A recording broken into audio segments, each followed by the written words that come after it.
Hi, I'm Scott Daniels, and I'm your answer man. Send any question my way, and I'll answer it for you.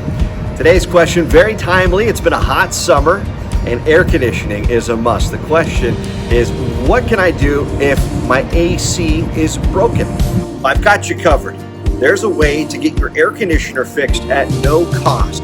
LIHEAP, which stands for Low Income Home Energy Assistance Program, is a federal program that helps pay people for heating or cooling your home. And it will pay for your electric, gas, and propane bills too. The good folks over at the City of Fort Worth's Neighborhood Services Department and the Community Action Partner Services will work with you to get you set up right for free. All you've got to do is sign up at fortworthtexas.gov/neighborhoods. Now that's a lot of letters, so I'll link it to the video. And the application process is easy. You must live in Tarrant County and be the account holder for your utilities. You could be eligible for money to fix or even replace your broken air conditioner and pay your bills. I'm Scott Daniels, your answer man. Send any question to me and I'll answer it.